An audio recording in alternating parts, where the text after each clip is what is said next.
Welcome back to another chess game analysis video.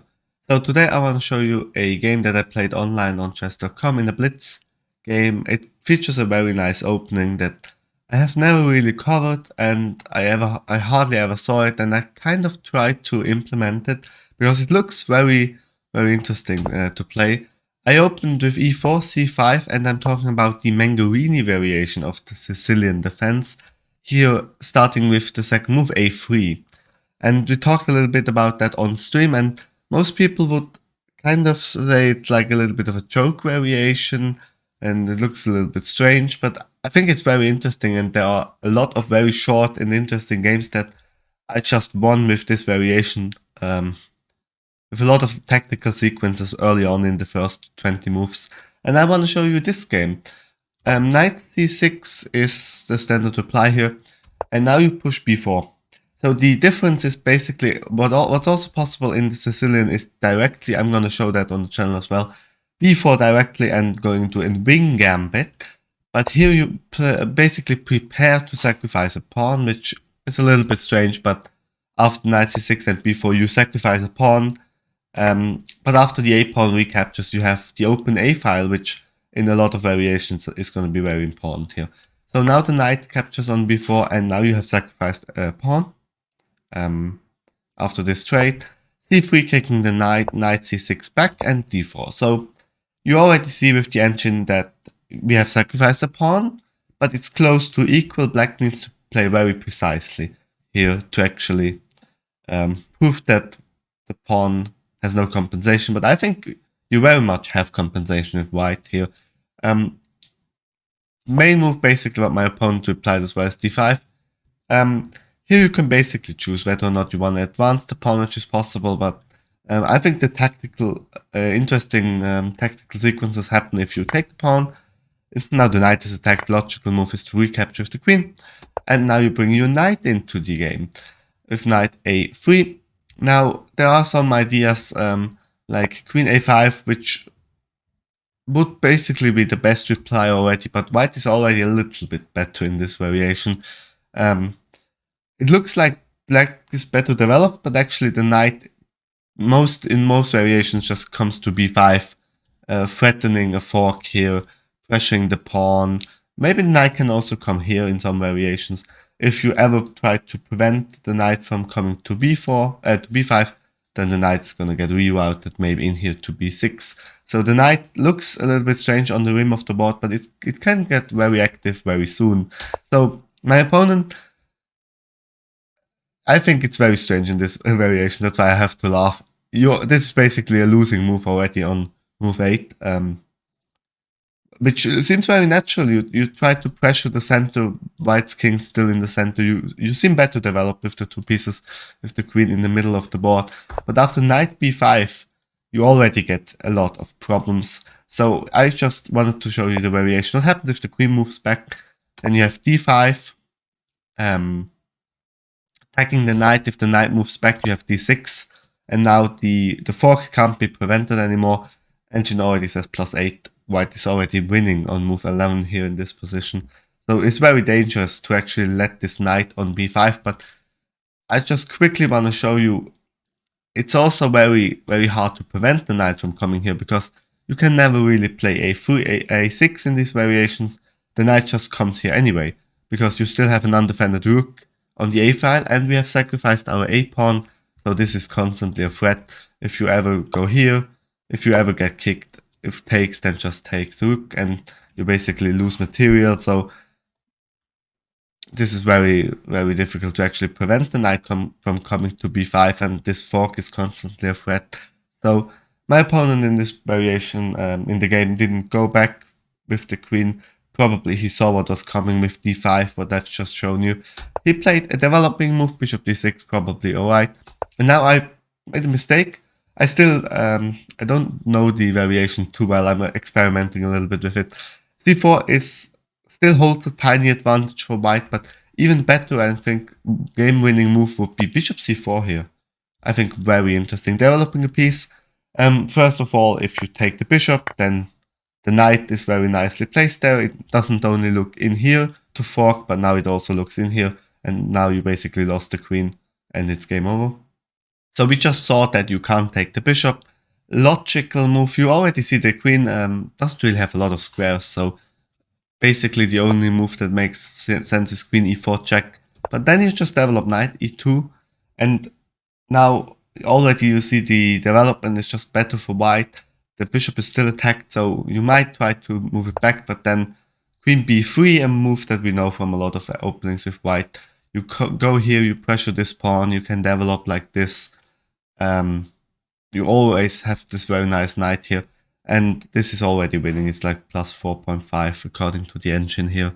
So a very bad position already for black.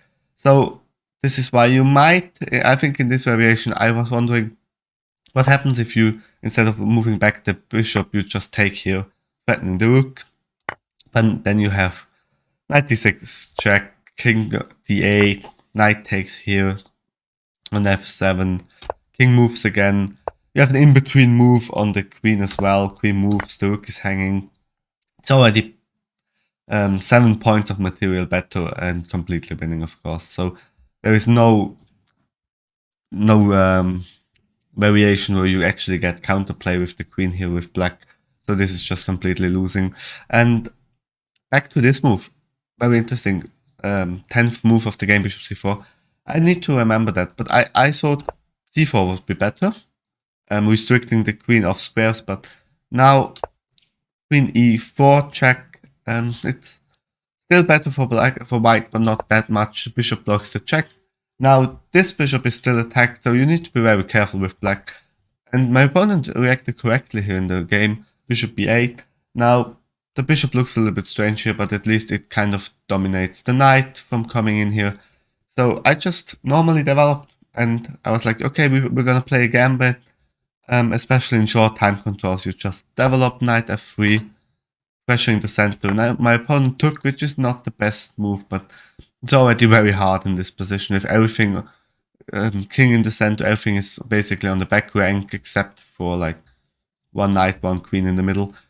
Knight from f takes on d4, e takes on d4, and now I castle. And you see now already my ideas basically are, the bishop still needs to come here, to stay here, because there are checks and forks here. The rook comes in here, maybe I can win the queen for a rook.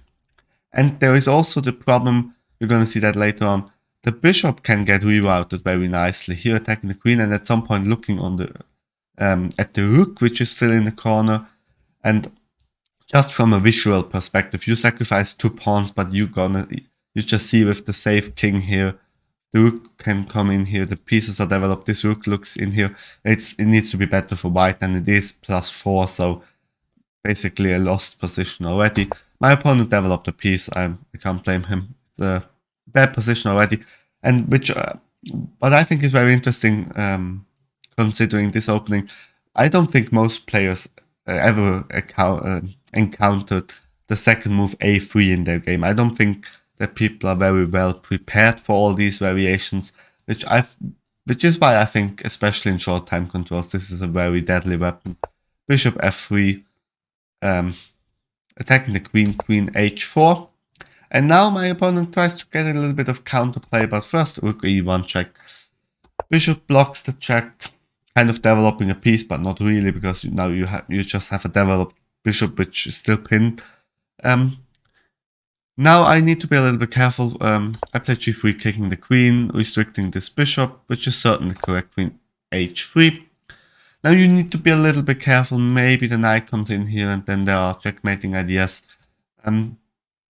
But for now, it's completely winning. And now I was a little bit greedy, I think. Bishop takes b7. Now I was like, okay, I'm down 2 points of material. Let's win back the rook. Maybe go retreat with the bishop, and then you just up material, and this is completely winning. But there was actually a better idea. Bishop a3, and now you see the arrows. Even in one, you can take your time, and next move you can capture here on b7. For now, there's no really rush. You see the black king can't really castle now, and basically none of the pieces can really move. It's kind of a Zugzwang situation where white pinned everything and black can't really move, and this is a very bad position already. So I think patience is also a key if you're playing a gambit. Some people tend to like try to win back material very quickly, but I think here this bishop a3 move that you know from like openings like the Evans gambit, very nice to restrict black from castling, and then you can always capture the rook in the corner. It won't go anywhere very soon. I was a little bit greedy, bishop takes b7. It's a little bit of a perfectionism what I'm doing. It's not that bad of a move, but I still think it's these ideas of restricting the enemy king so that it stays in the center. I think that's a very important concept in gambits in general.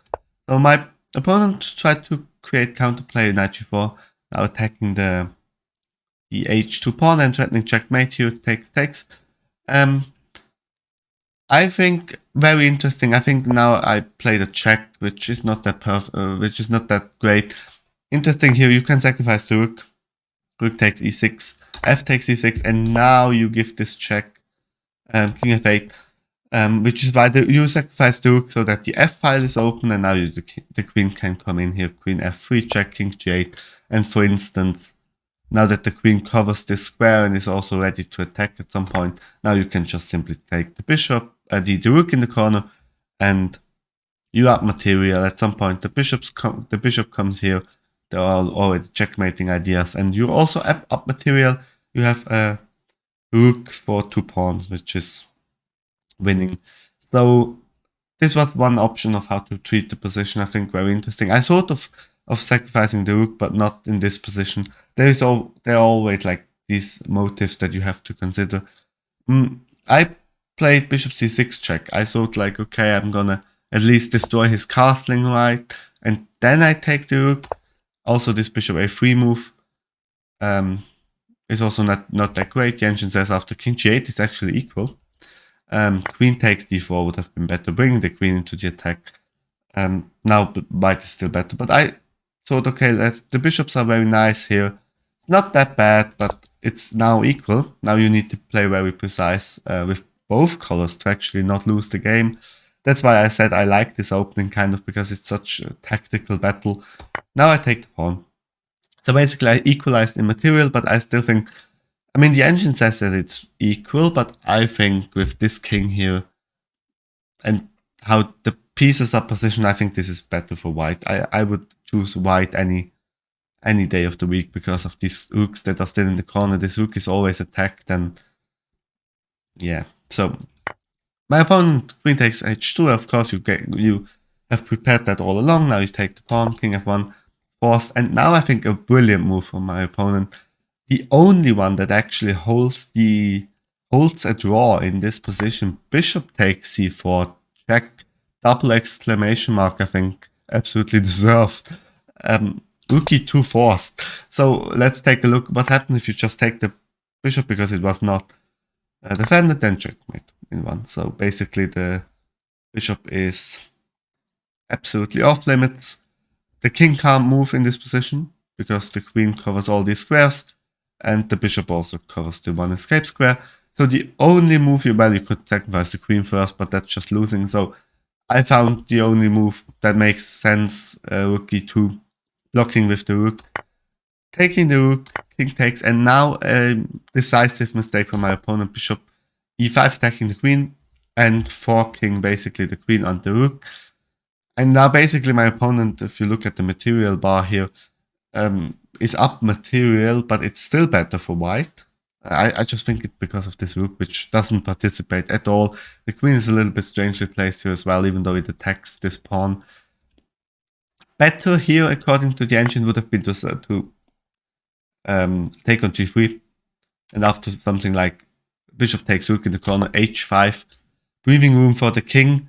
Now you have a very weird material constellation where you basically have a bishop for 3 black pawns, but I think this should be a draw. It's a dynamic equalizing idea. So in a dynamic position, both players can basically hold this according to the engine, but still a lot could happen in this game, in this position. My opponent decided for bishop e5, which gives me the advantage back after queen takes knight, bishop takes rook, and bishop takes rook. So now if you look at the material, he's up 1 point of material, so basically I've got 2 pieces for a rook, but the whole problem, he can't castle, rook in the corner. Queen now alone without the knight, completely misplaced here, can't get out of there, so this is losing. He played h5, which I understand, which makes breathing room for the king, but g6 would have been better, but even then after something like bishop f3, the position is just falling apart.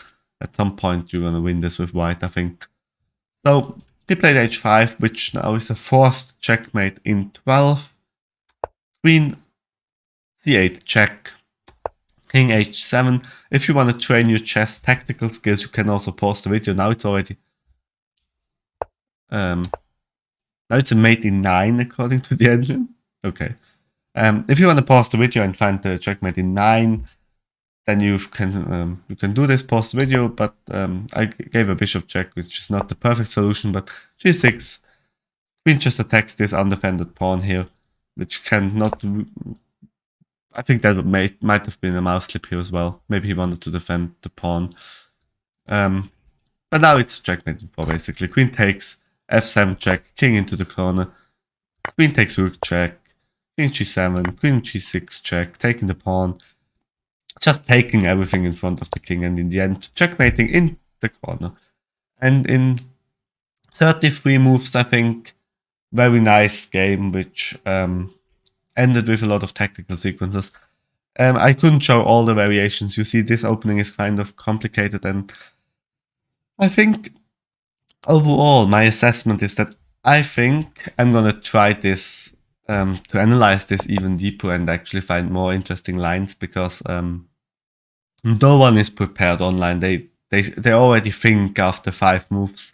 They already have issues trying to figure out what is going on here, because it looks so silly, a3, but it's very venomous. That's why I think you might try this variation as well in an online game, maybe even in a classical game if you prepare yourself well enough. I think this is going to be a lot of pressure actually for black to deal with this. And for me, it's personally, I always struggle to play against the Sicilian defense, so maybe this is a variation that you want to take a look at and analyze more in depth, because normally if your opponent plays Sicilian, they know what they're doing, they probably have studied the knight off or whatever their system of preference is. So I think going into Sicilian is basically better for the player playing the Sicilian.